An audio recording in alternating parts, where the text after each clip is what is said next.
There we go. Okay.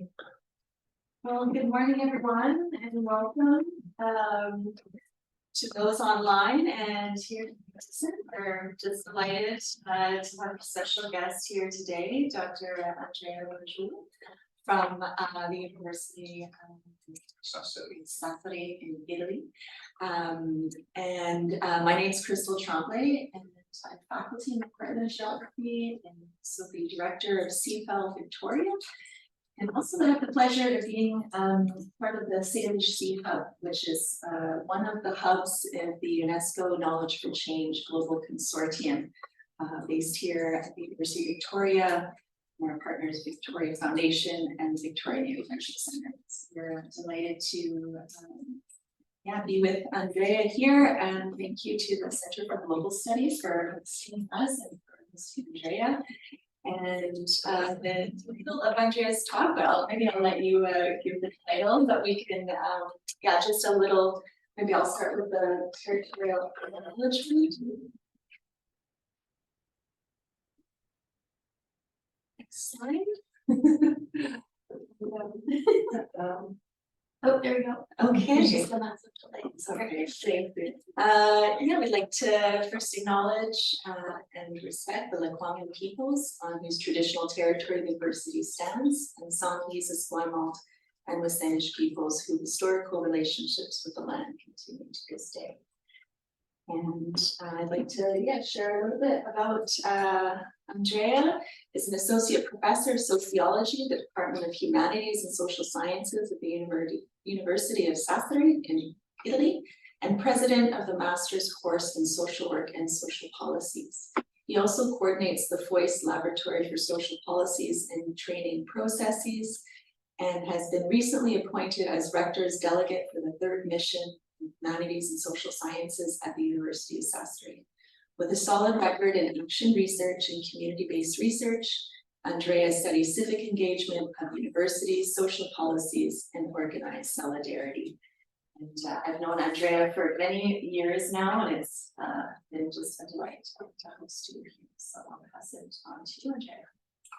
Thank you, Crystal, and thanks everybody. Hello, Olga.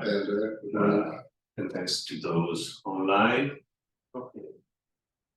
So this will be more in the form of a storytelling, the story of engagement, if you want. It's not a real story; it's a narrative, and it's a narrative from my own perspective. I underline this because this is something that I learned to be an important issue, especially when you deal with community-based research and working with communities. There is a very important issue from the epistemological point of view in dealing with your own perspective and all the perspectives that come into the field where you're working with the community. So I haven't found no better way so far than just declaring how situated your point of view is, and try to keep it in mind all the time through a very reflexive attitude and reflexive practice. I will eventually come back to this about reflexivity and the importance of reflexivity as a relevant issue, methodological issue. I will start from the very origins of the Foist Laboratory.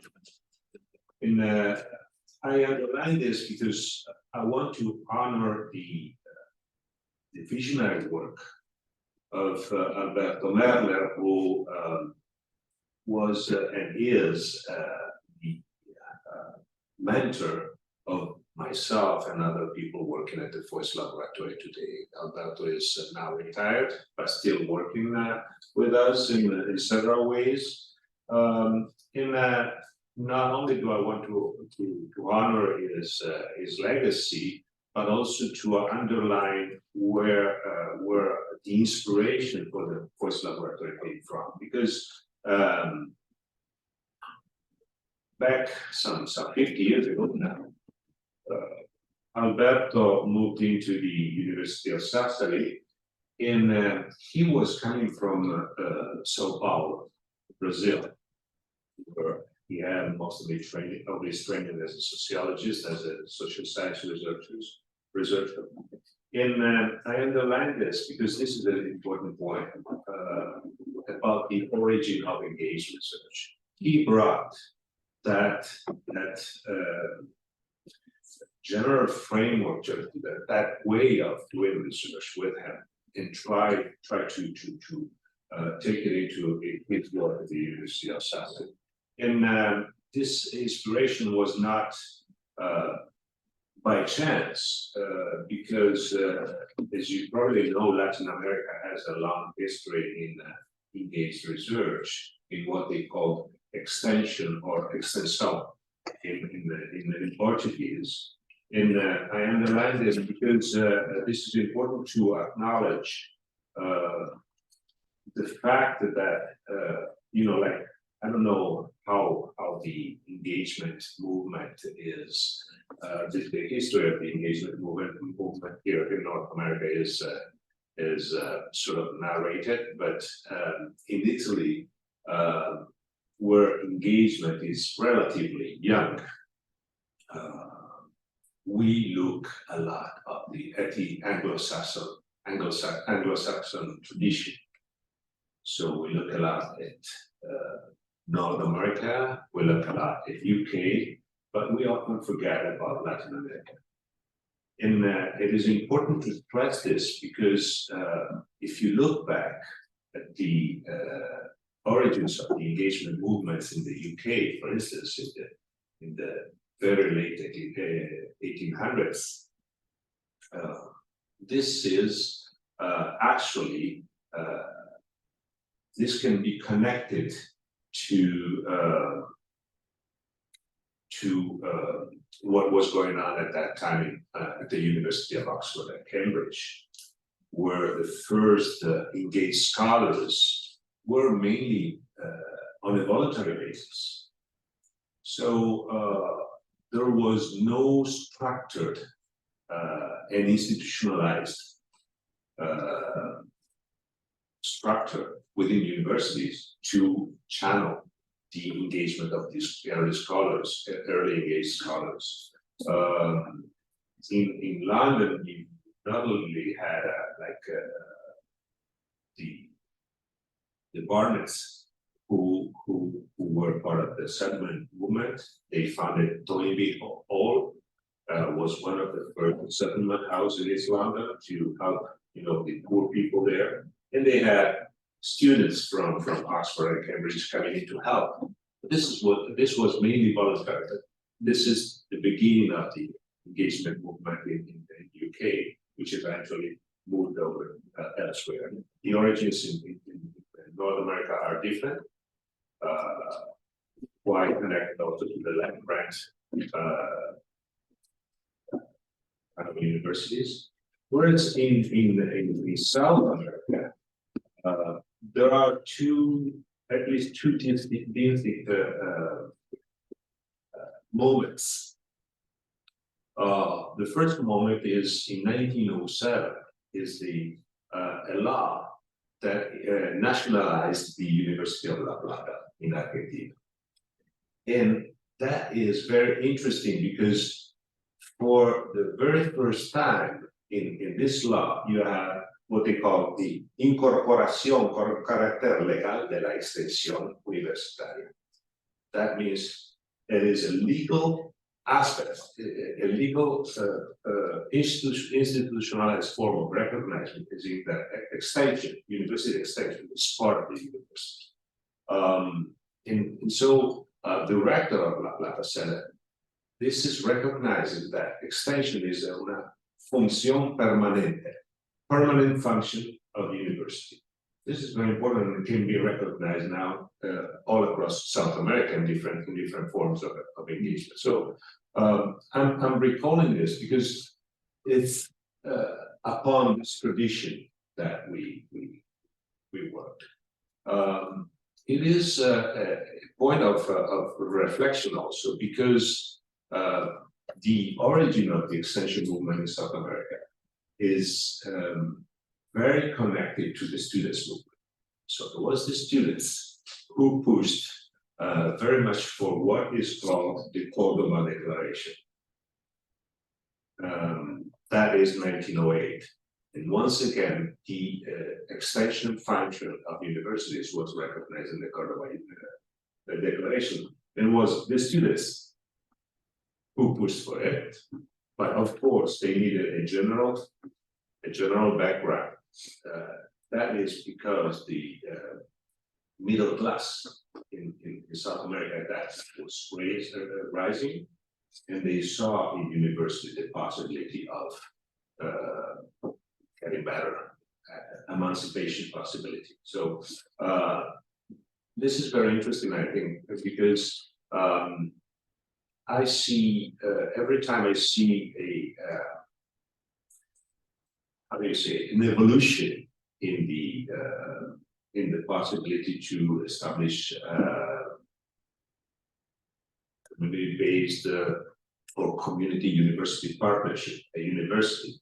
There is always a wider background, political background, which is more or less in favor of this. This is common of the history of science shop. I won't go into this, but in the 70s, in the Netherlands, he raised the first science shops were set up by students once again, and the very possibility for science shop to flourish very rapidly all across the Netherlands was because the green movement, the environmentalist movement at that time was very strong.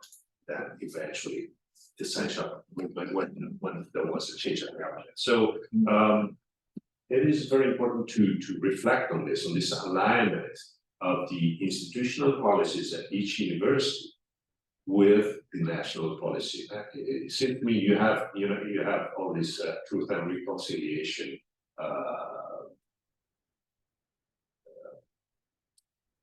process right now going on in Canada, and my feeling is that is a good anchor for community-based initiatives to flourish and also for university to institutionalize certain initiatives rather than leave them to lose or too much on a voluntary basis.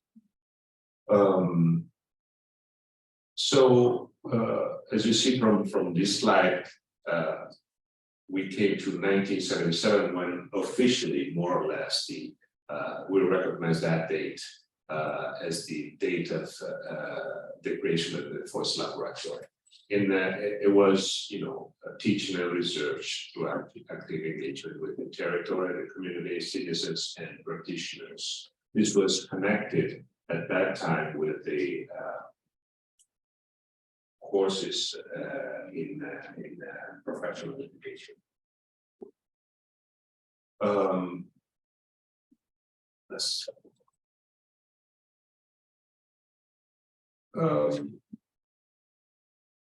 This is peculiar because in the first days when I came across the Foist laboratory, I was a student. And as a student, I took part in some initiatives. And I remember the first initiative I took as a student was going to a community more or less in the center of Sardinia, where they had some disputes with the gypsies and the establishment of a gypsy camp. And what was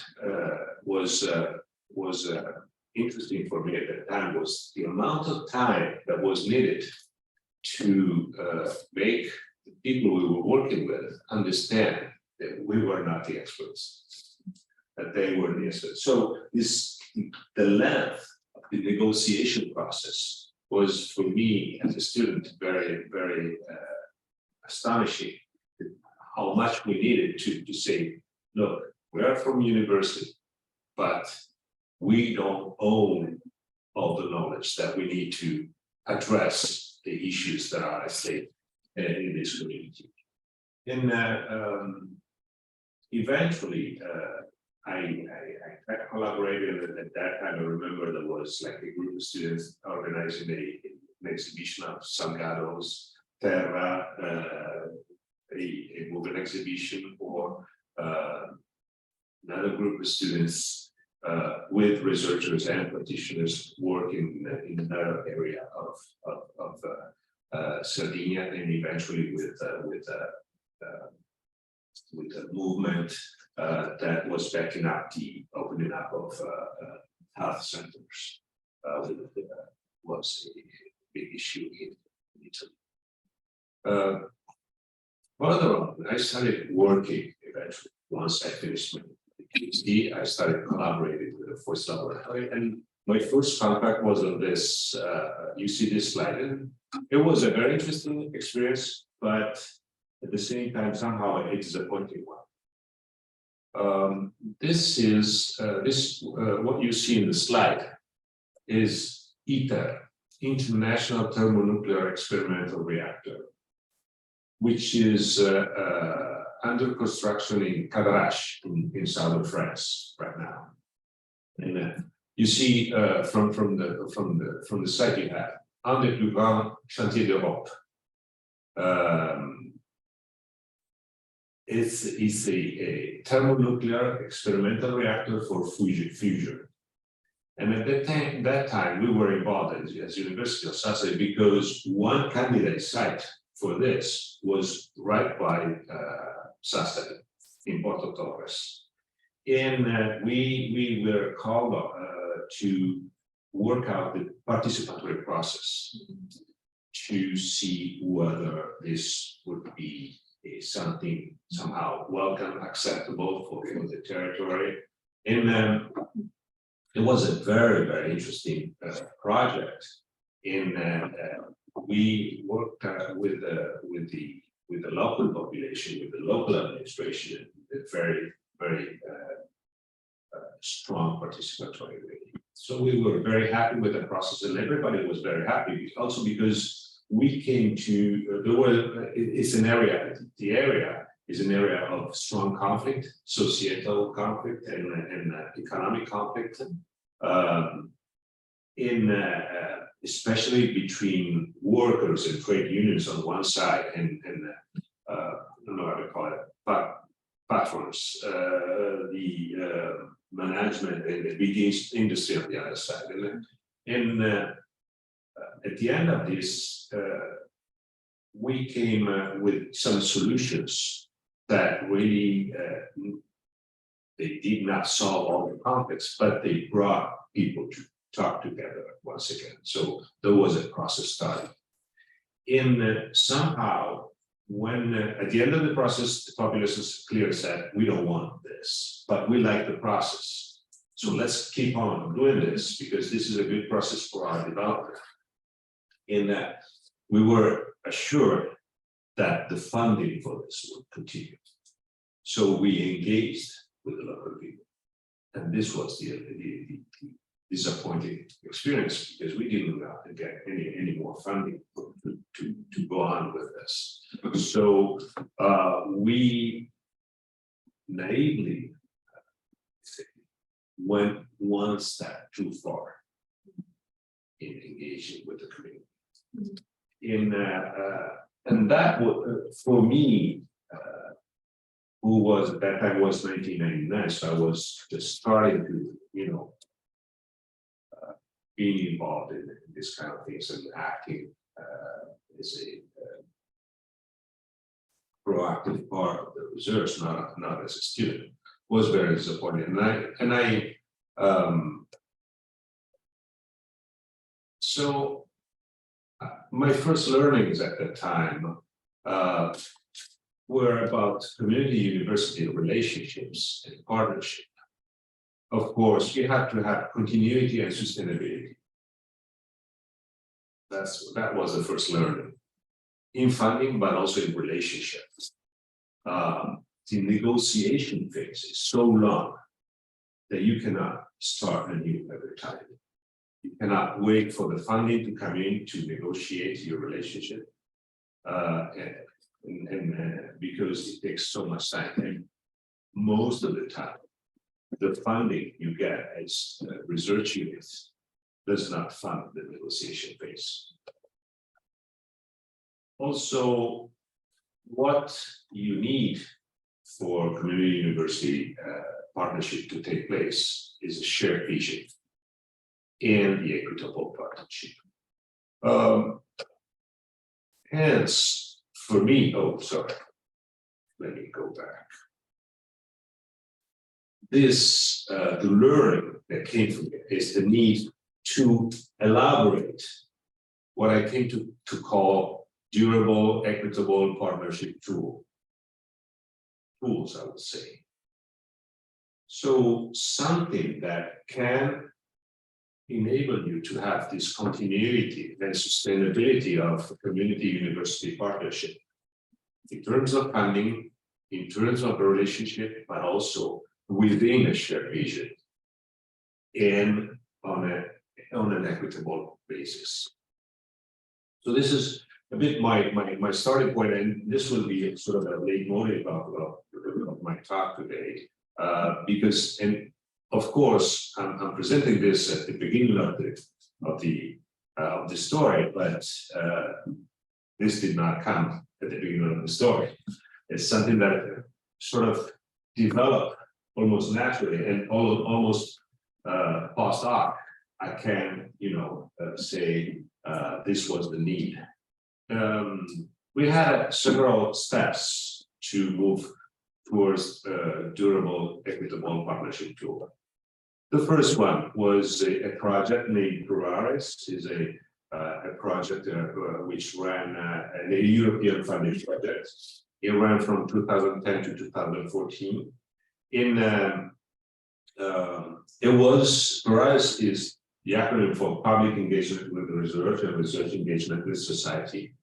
And there were many things, but the main objective of Pluralis was to strengthen the relationship between civil society organizations and university. This project was all the partners were mainly from the Living Knowledge Network and the Science Shop.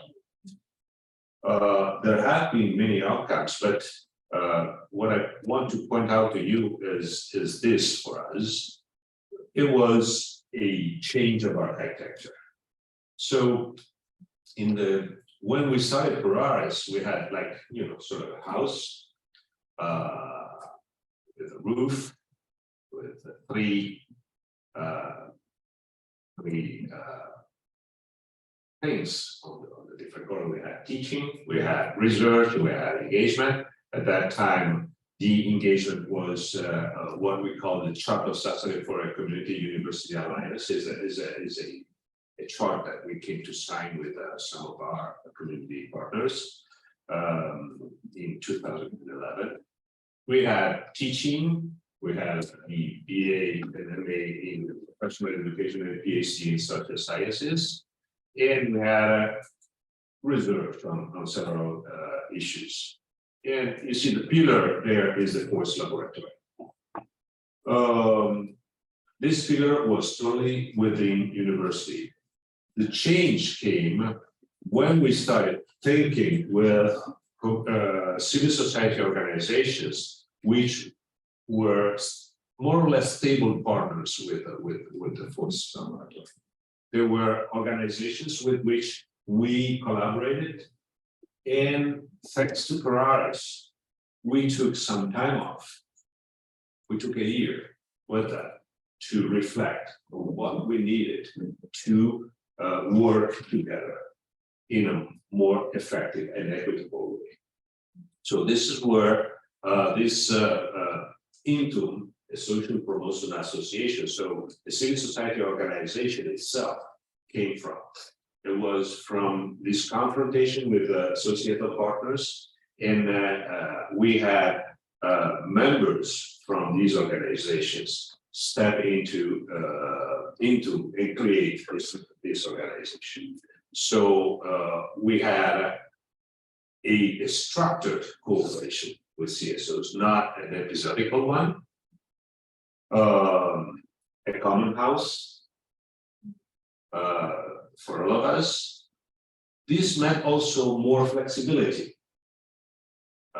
Universities are very slow and heavy, and there's a lot of bureaucracy in that. Civil society organizations are much more flexible and much quicker, and they can spend money in a much easier way, etc. And also multiplication. What do I mean by multiplication?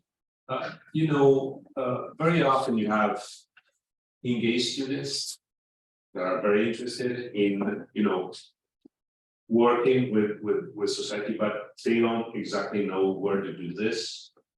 That's a place for them to volunteer, to eventually start working, get acquainted with the third sector work, and have some informal training within a third sector organization. So this was the first change. The second change is more connected to embedding engaged research into the curriculum. And this came with another European project, which is called Enrich. Enrich was the objective was to embed RRI. RRI is a formula that was quite popular. It still is somehow.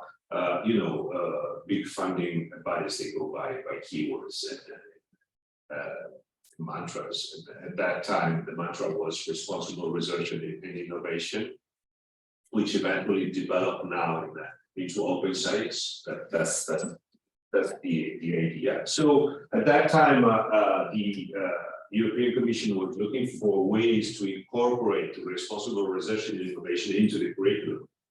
So Enrich tried to pilot some experiences in that way, connecting eventually to the science talk experience the possibility of embedding responsible research and innovation into the curriculum. For us, this was very important because until then, we did not have any formalized teaching of community-based research within either the professional education courses, but then our group and Foist eventually was able to kickstart the BA and MA in social work and social policies. So that was our main field for training and education for providing courses. And so thanks to Enrich, we were able to pilot some experiences of training in responsible research and innovation and community-based research, which are still there. So that was the first step into incorporating classes and courses on actual research, responsible research into the training of future social workers. Before that, we only had science shop projects that came out for analysis. So this was the second step into incorporating and building this into the curriculum. In the meantime, Intum started operating, and it started operating in a community which is called Santa Maria di Pisa. Santa Maria di Pisa, and along with the close by neighborhood Latte Dolce, it's a neighborhood of about 12,000 inhabitants in the city of Sassari, which is a small city of about 123,000, which is in northern Sardinia. You see it here, marked up here in Italy. And this is our community, where we've been working for the past 10 years. Eventually, I have some slides that I can present some of the projects that we have done. I won't go into them right now because there's not much time, but I would say this is our open lab, and that's where into Foist with other organizations on the ground can operate, and we can work with the community. And we've been doing different projects, either initiated by the Foist Laboratory, initiated by Intel, initiated by the local community. So this is the place where we can act, and also our students very often find the room for their projects. In Pisa, we had a key project was named Capacitazione, and we started working with the community, and we set up, I would call it a community inquiry group. It was not set up as such, but once again, thinking about it afterwards, yeah, that was a group of people that was doing inquiry on the neighborhood, on the community. And it all started with a group of people that were taken care of by the social services. With them, you see them here where you have an asset-based analysis, the group there. With them, we started studying and discussing about the community, about its problems. And until when we realized that talking about the problems would not bring us anywhere. So we initiated an asset-based analysis. So we started mapping all the resources that were in that neighborhood. And that was a turning point with community walks and community mapping. And this community mapping is evolving. And it's good because we could spot the places and also the people where the resources were. And that was a turning point, because this community inquiry group started thinking positive. What is important about the community inquiry group, and I know that the asset-based community development approach, the ABCD, has been there has been some critics about ABCD, notably as to the fact that ABCD is considered as a very neoliberal practice in a way. Why so? Because it brings everything back to the community. So we analyze our problems, we analyze our assets, and we work them out. And this takes responsibility away from local policymakers, municipalities. So and this is in a way true. Our community partners very often said, well, why should we be doing this? Shouldn't be the municipality doing this? Shouldn't be the local powers taking care of all this? So, and this is true indeed, and this is a very delicate balance that you very often have to face when working with communities. Is, getting power back to the community. That means getting responsibility back to the community. That goes with power.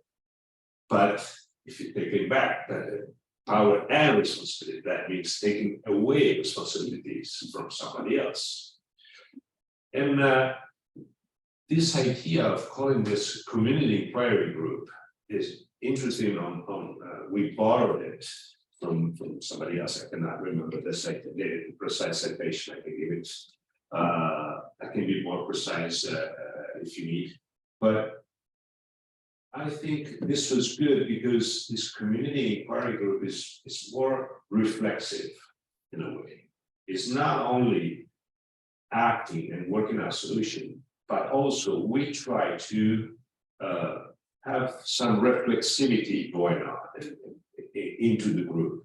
to say, hey, what's going on? What are we actually doing while working out solutions? And how is this like taking some responsibilities away from somebody else? So that was a means to get the municipality back in, the local power back in, and working also with the hand in hand with the social services was very important because they're part of the municipality. So this was useful insofar as this group, after all, the initial group was with the people in charge of the social services, but then we had the social service practitioners in, the initial members, but also other new members from the community who were not in charge of the social services and other voluntary sector people. So that was quite mixed, and I think this being so mixed, also with different kind of participants from different areas, is a very important thing. So you don't want to have only we didn't want to have only extremely vulnerable people, but also a mix, which makes it difficult because there are complex that time. But that's the point. Yes. I have here a brief question. Yes. When you talk about community, are you referring to community groups, community organizations, groups of individuals, or just individuals, individual members of the community? Yes, we started with individual members. We call it community because it is not only a neighborhood. They have a specific identity, even as a vulnerable and very difficult neighborhood, which they're trying to work on. This is one of the issues. Some of the projects we've done with that were about identity, and not only being ashamed of the place, but also being proud. And this was interesting because it was done with kids, with elementary school kids, and it was not our initiative; it was the school's initiative. We backed them up. That was very interesting. One thing I would say, you have another durable, equitable partnership tool that came out with this group, which we call PISA. PISA resonates with the name of the neighborhood, Santa Maria di Pisa, but also we made a participated project platform for innovation and active social inclusion. You know, that kind of acronym you invent, just that's they sound, and you can call upon it with just that the acronym. Now it's PISA. It's like a charter. It's like our sustainable development goals in the neighborhood, which was developed by the citizens for the citizens. They themselves recognize that there were many projects going on in the neighborhood, over the neighborhood, on the neighborhood, not with. In these projects, they will get funded, somebody else will come in with this funding, do their project, and go away. Nice, but the project finishes, and people stay there, the organizations stay. There are, of course, some organizations that stay in the neighborhood, of course. So the need almost naturally emerged for something durable and a vision, which the local municipality does not have. And that vision is within the the preamble of the PISA document. In the PISA document has these 5 operational pillars. So the idea is that these pillars that were, it's nothing special, nothing. It's like sustainable development goals. So you find areas for projects to be conceived, to find their place, and eventually connect with previous projects or with other ongoing projects, so that you can harmonize the different actions that are ongoing and then that are planned in the neighborhood. This is the idea. So you have an area about health and well-being, another area about working environment and circular economy, etc. The ones that you see there. So this is a chart to orient collective action and eventually to connect the different initiatives. We found that very often initiatives they didn't know about each other. So we have a framework for that. And this is now, this was a first step for us to go, the project that produced this capacitazione, it was Hinton that elaborated and brought it in. Whereas on this basis, we are able to co-project and co-program eventually. So that's an interesting step. It is very difficult to, do your projects together and to elaborate projects together. And that's where knowledge for change came in, and this enabled us also to connect all this to the curriculum once again, because we potentiated what we had done with the reach. So this is a sort of the process that I evidenced up to now. 2010-14 prize, we had the first science shop projects as final dissertations, and then with the reach we piloted courses in action research and responsible research and innovation besides the practicum. And then with K4C, we worked out, since K4C program is about training the next generation of community-based researchers, we thought of embedding furthermore community-based research in the curriculum of the MA students in social work, social policies, with a sort of a curriculum in community development. So this curriculum now has a teaching on action research, and then a 2-semester laboratory in the first year on action research in participatory action research. So by the end of these 2 semesters, these students, they during the laboratory, they get into contact with local organizations, with local programs, and so this generates projects, community projects for the students. They can work on in the second year, and they bring it as far as the final dissertation. But this starts 1 year ahead, so you have the long negotiation taking place within the laboratory, the collective laboratory. With students and several of us of the Foist laboratory. And so this can be elaborated there and then be shaped at the end of you have the project also already negotiated with the associated community partners.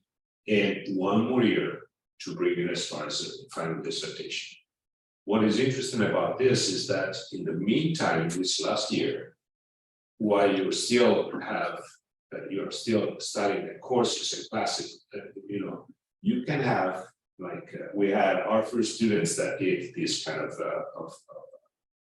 curriculum. She worked in a project in Santa Maria Pisa with a group of women, and it was a group of women it was an empowering women empowerment project. So they wanted to set up a local sewing enterprise, and the students would follow the whole process. So, and that was her final dissertation. But also in the meantime, she had to take a course in economics. So eventually, we provided her to have a part of her exams, examining economics, and setting up a business plan for the women group.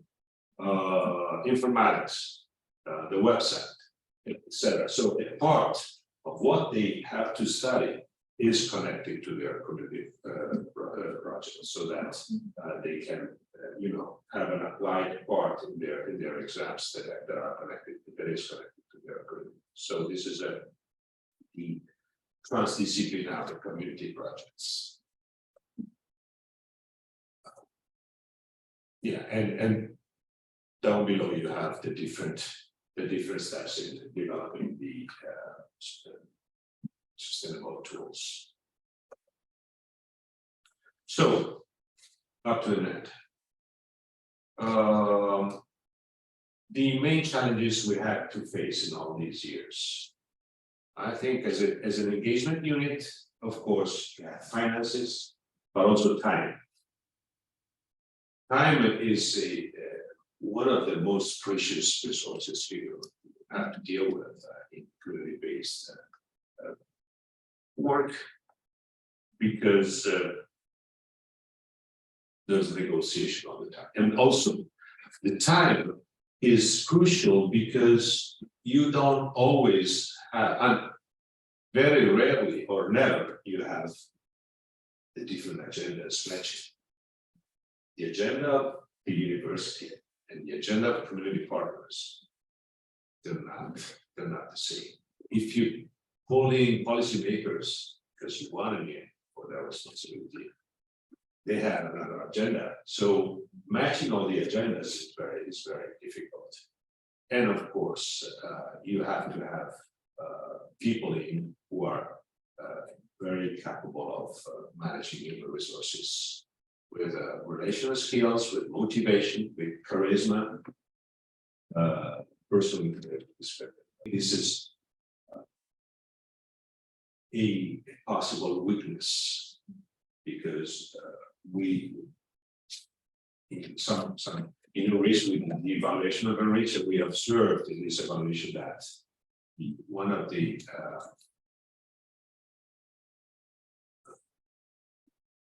weaknesses of engagement units is the fact that they rely upon one, at most two, very charismatic person, but when this person goes away, it all falls apart and it blows. So this is something to be kept in mind as a crucial issue.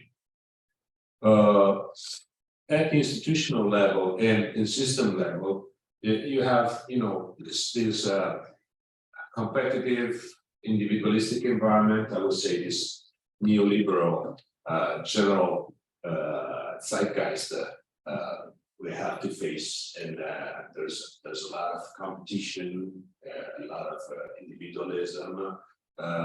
The rewarding system is not looking at community-based research or community-based learning to promote it. Not most of the time, and it's from my point of view, it is also questionable whether, to which extent, the rewarding system should take into consideration community-based research, community-based learning. Because when you have rewards, you have actors with other interests, actors that are interested in the rewards, not necessarily in promoting the community. In the system level, you have all these growing pressure to performativity, rentable and measurable outputs, but also the fragility of community partners and CSOs. This is very strong. I see more and more in Italy, at least, third sector is becoming too colonized. There's another slide by these logics of performativity. Once again, a lot of bureaucracy, a lot of competition. So more and more you have civil society organizations that are very competitive, and they sort of lose sight of their final mission. They are very much behind funding, and they forget what they're there for.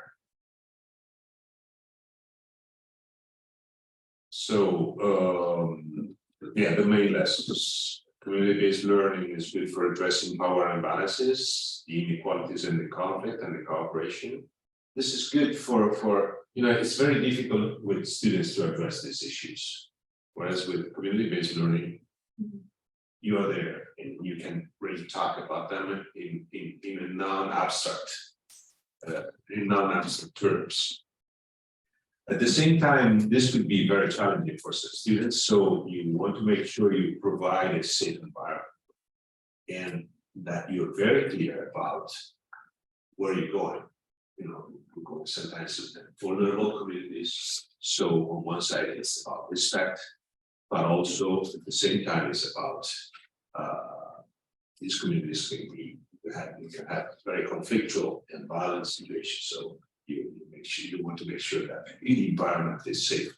It's not excessively challenging for some students. So you have to also, not all students can go into this. And it's good to address the trust and our relations with community partners. I came to this metaphor of harmony and melody. I borrow it from Levi-Strauss. I think one issue is about having, harmony is about having different instruments playing different notes at the same time, and the sound you have out of it is nice. I think that's something you have to pursue in also harmonizing timescales and the agendas, etc. But also the melody. So you want to keep this harmony going on over time. So that's where durable, equitable partnerships tools come in. I put in between brackets convivial tools, which is because for me this is an issue. To which extent shall engagement units be formalized and institutionalized?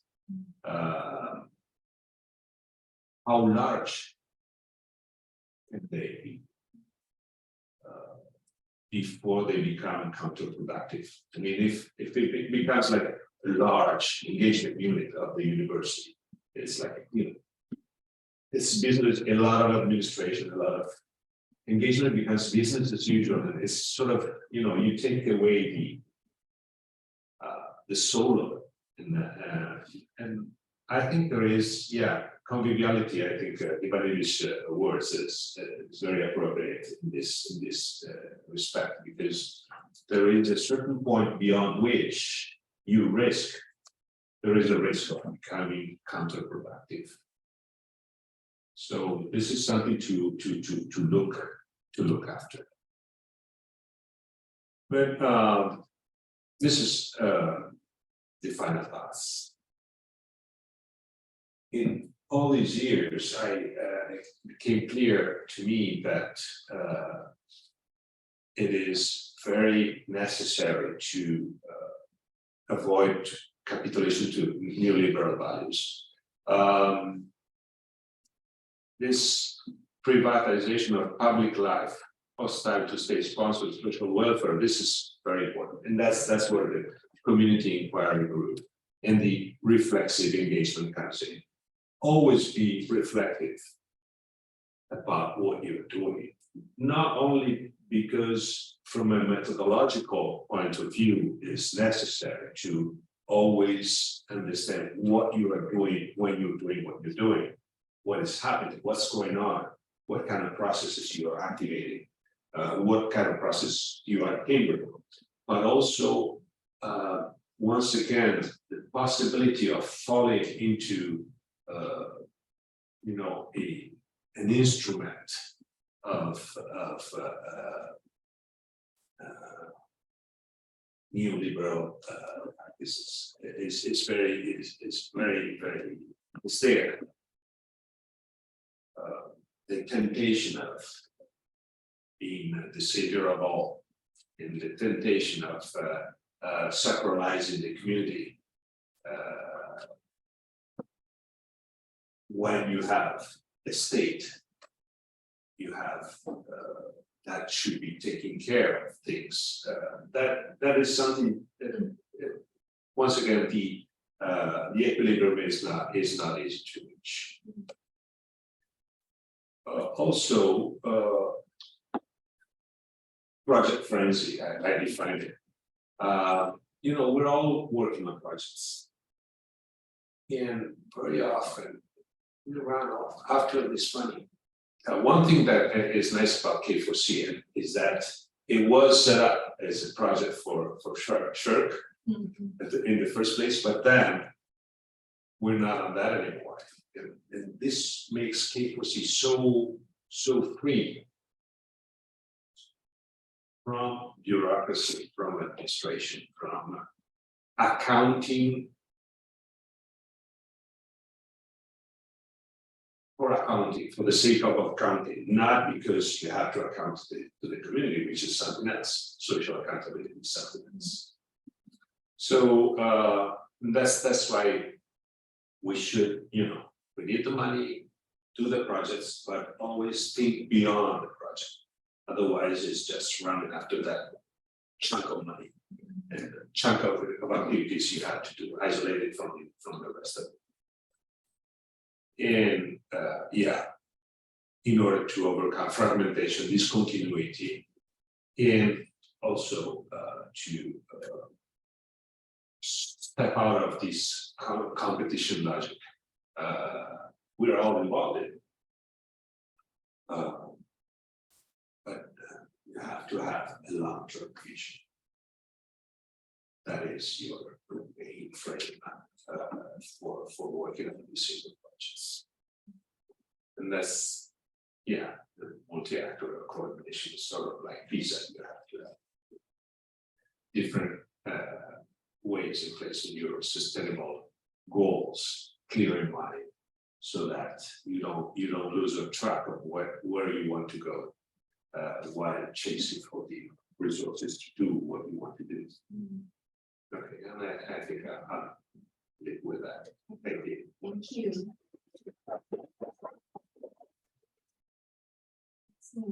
Thank you, Andrea. It's really great to learn more about the history and so many similarities to what we're doing. Thoughts, reflections? I can start with a question. Sure. I have a question. You talked a lot about inflexibility in practice. What does that mean for your regular meetings? Is it built into your agendas? How are you doing that?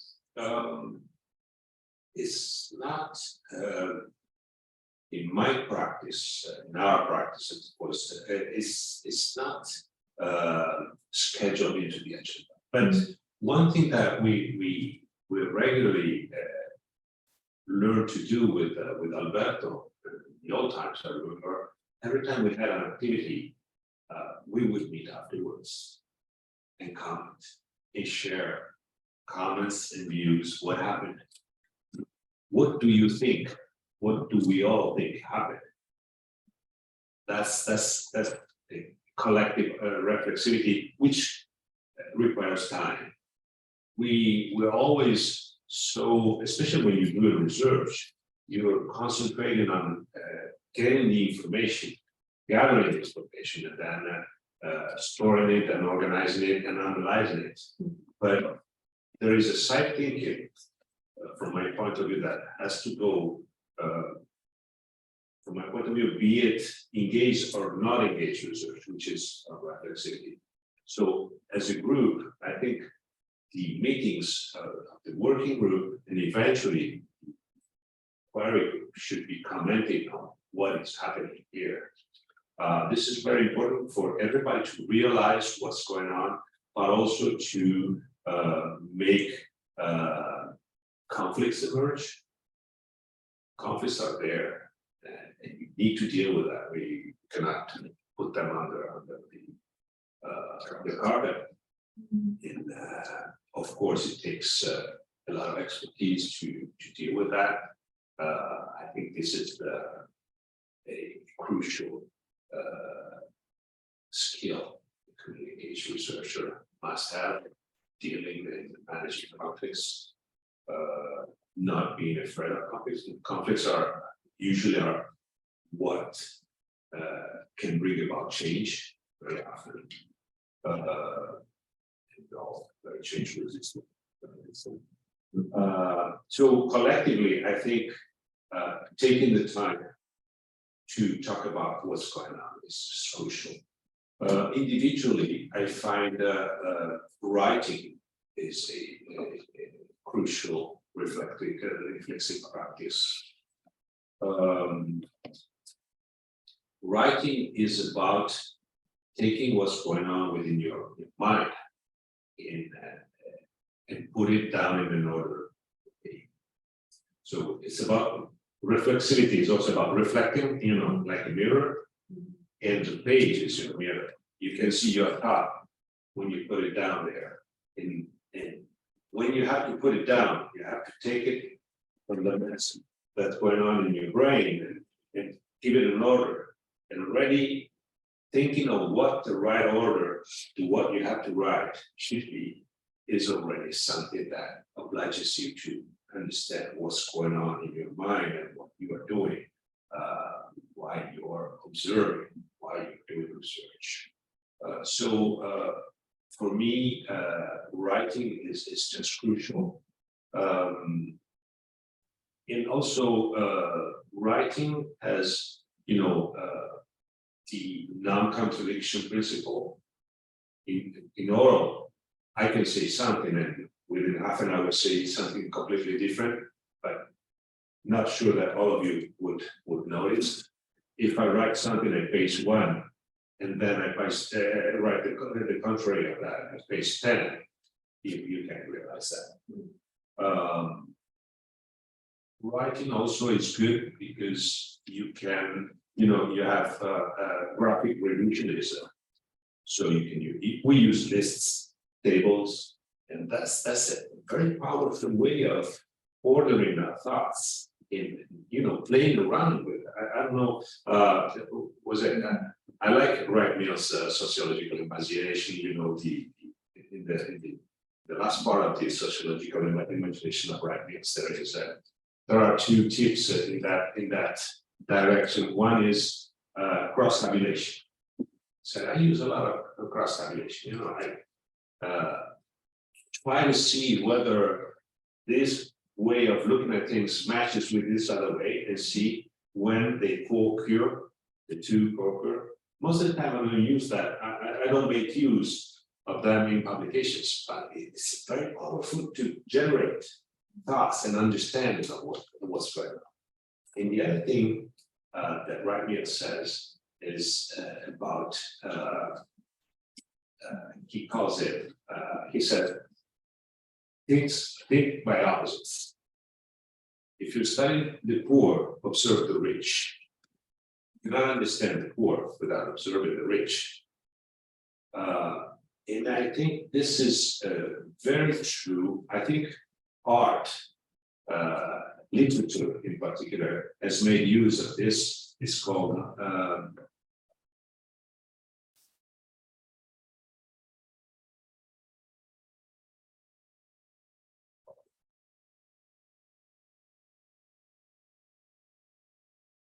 but anyway, Gulliver's Travels. Gulliver's Travels is about purposefully deforming reality to understand reality better. And Gulliver is a giant. It sees humans as little thing, and all the tiny. And when he's in the land of giants, the writer can evidence all the defaults of humanity by making them very big. So deforming purposefully the reality while observing it is very interesting. It's called straniamento in Italian. I think it was Brodsky who found this and then using Brodsky. Straniamento is estrangement.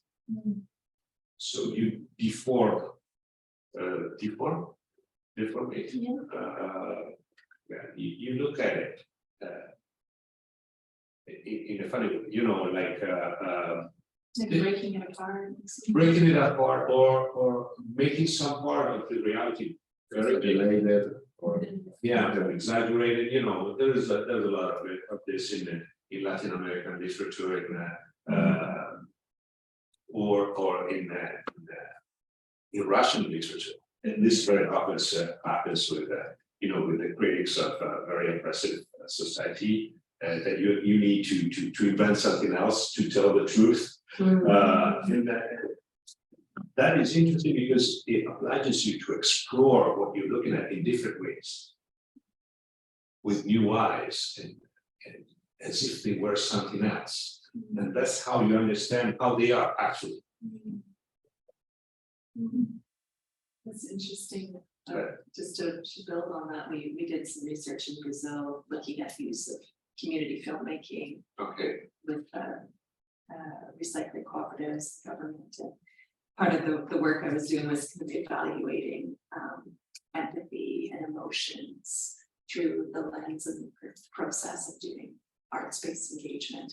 And we found that those that were, interviewing others in those peculiar, vulnerable situations expressed, enhanced empathy or better understanding. So I think I appreciate that.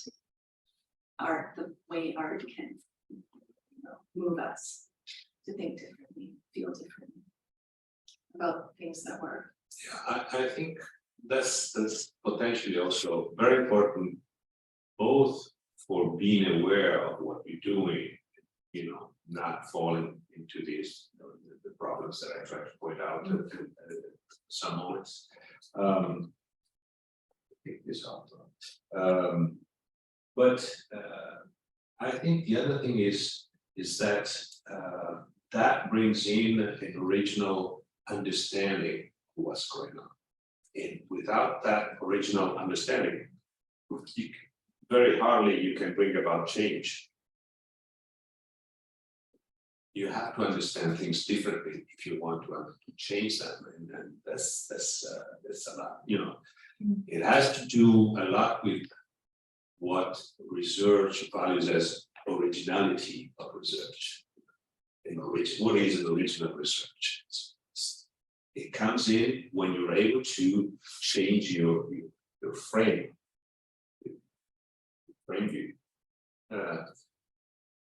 In community-based research,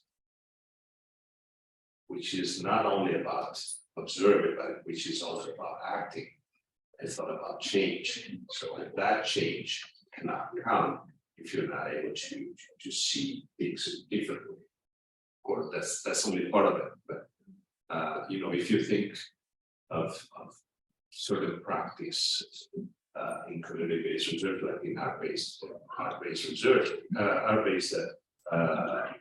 research, a lot of those exercises are about building new visions. So sort of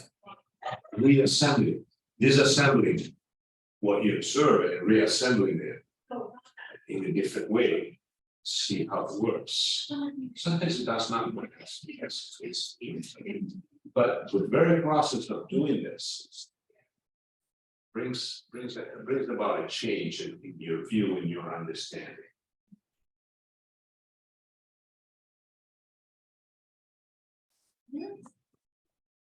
Thank you so much, Andrea, for sharing very insightful information and presentation with us. And personally, followed very probably from the beginning to the end. So it was clear how you shared this process with us. I'm a little bit more interested regarding slide number 7. Which was about embedding the responsible research in the higher education beneath us. I'm more interested to see, because it was mentioned during the direction of 2015 or 2017, how you have done this the process, and also would you able or find the opportunity to look into the result of embedding this Into the research into the curriculum. In slide number 7, there was Yeah, I'm sorry, I thought I was sharing, just a sec. So I will go back to it.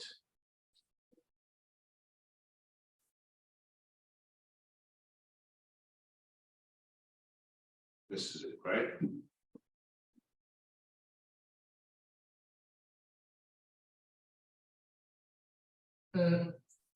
Yeah.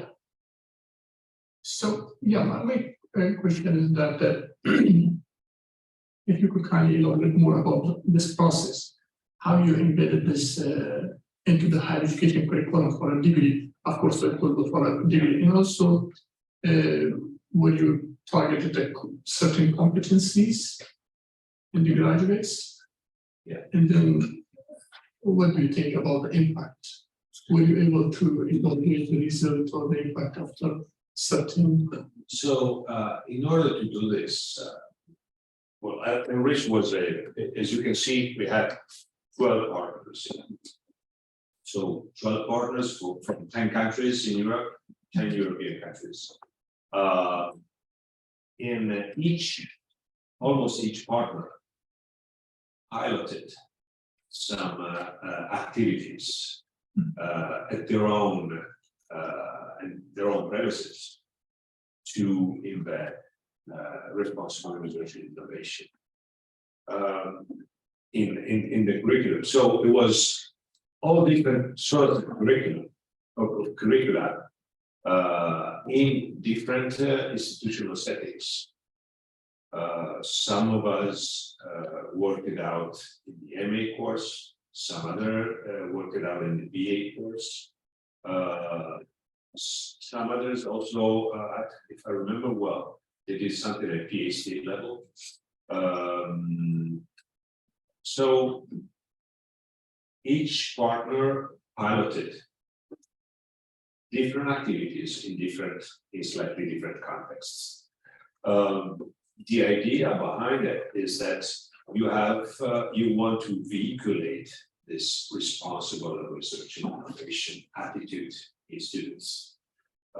So responsible research and innovation, what is important about it is that it has literature has evidence for they call them process requirements. So for a research and innovation process to be responsible, you have to have these process requirements, which are about reflexivity once again, anticipation, participation and flexibility, if I remember, responsiveness. So you have to have a research process that is reflexive and adaptive, can think of what's going on and adapt to the context that is emerging. You have to have it responsive. That means its adaptation must happen in a relatively rapid way and in an appropriate way to the stimulus, of course. What else?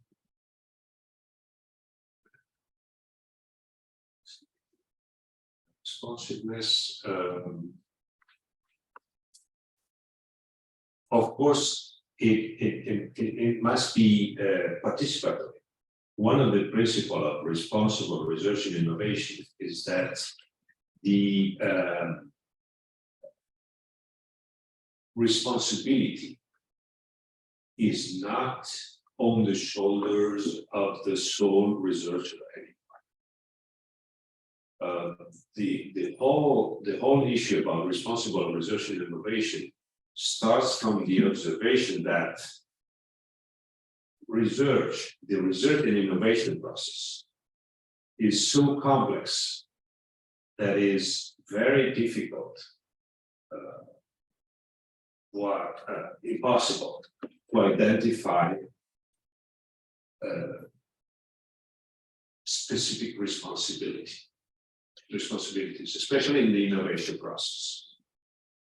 When you have so many actors now in the the research and innovation environment, acting sometimes in a very regulated way, like research performance organizations, universities. They're very, very, very controlled mechanisms. But then you have very many different actors, private actors, public actors that come into, you have big enterprises. Think about pharmaceutical research, medical research. There are a lot of interests coming in, but you also have actors like the makers movement. They take fragments of research and innovation results and they work out their own thing. So you have industrial research that is done only for the development of a specific thing. So, and you have also the research funding bodies, which can be very, very different. So in this very complex research and innovation environment, identifying someone who is responsible for the final result, final impacts, even more, not the outcome, not the output, but the impacts. Who is responsible for what artificial intelligence will generate within the next 5 years? Spot someone specifically responsible for that. So this is too complex to be governed. Top-down government of research and innovation processes is not even conceivable. It doesn't make any sense. So at the basis of responsible research and innovation is that given this situation, and given the fact that at the same time in society, the attitudes towards science and technology are so varied, you have from the techno enthusiast to the complotist. COVID was very, very clear about this. All the attitudes you had vis-a-vis the medical prescriptions that came out, which was at the same time collective and they actors once again came in there to look for solutions. COVID is quite made this very, very who's responsible for all this mess, for what's coming out of all costs. So the idea behind responsible research and innovation is that you need to have a process that is as participatory as possible in order for this shared responsibility to be actual, to be there. So doing responsible research and innovation does not mean that you weren't you were being irresponsible before. It's just that the process is different. The process that has that name has to be as open as possible. That's why now it's become open sciences. It was fused into open science. So this is the idea. For us in the MA course in social work, social policies, meant introducing, for instance, this principle to the work of the social worker. The MA student in social work, social policy is someone, they come out as an organizer of community processes. It's not the social worker at the desk. It's not the social worker that goes into the houses.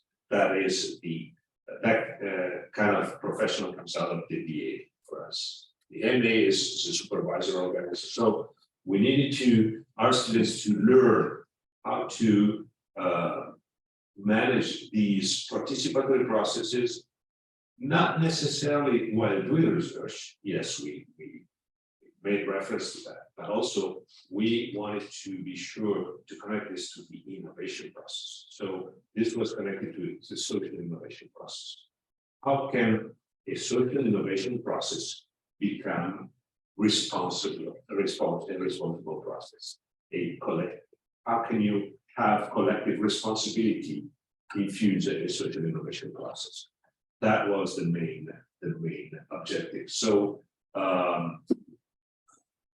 in the practical, for instance, we had students and their supervisors reflecting about how the 4 ROI principles came into their practice, and we introduced the teaching of community-based action research, which was more connected to research, and we piloted another course in social and responsible social innovation.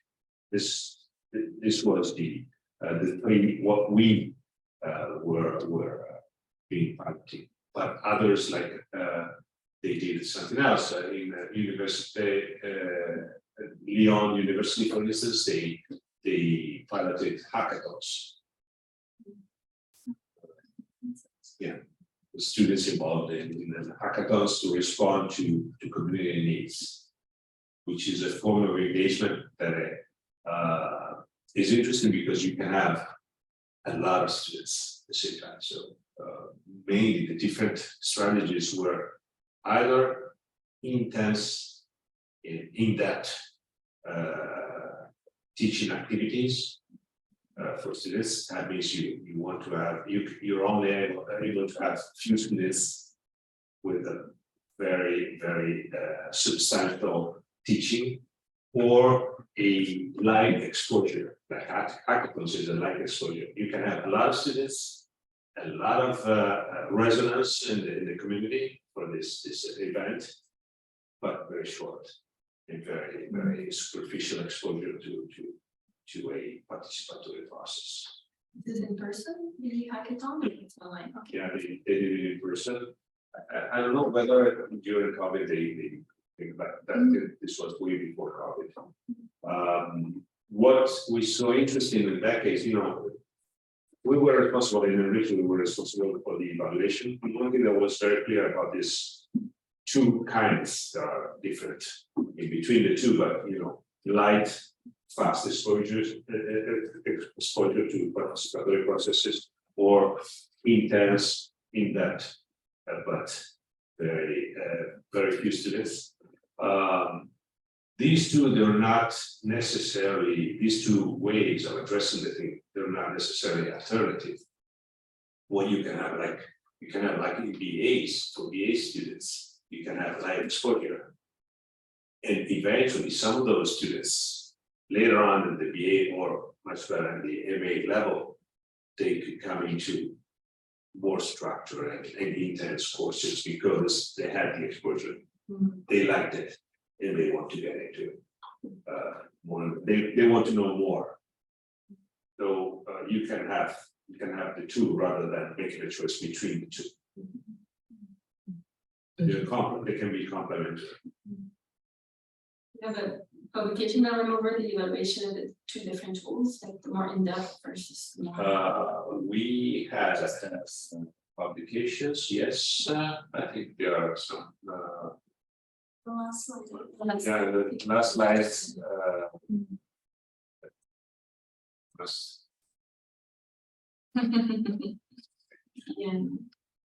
Yeah, but it's not the last one. This is why I have to tap like this.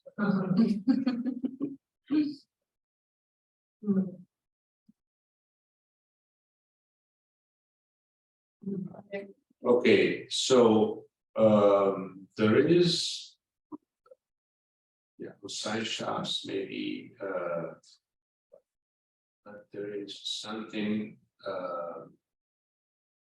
The evaluation of the enriched pilots is here. Yeah, this is the final one. Whereas the design of the evaluation is in another publication. But also there must be a deliverable on the English website that was about the evaluation of the inspired. We also had, the first year of the community-based participatory research laboratory, we started out and then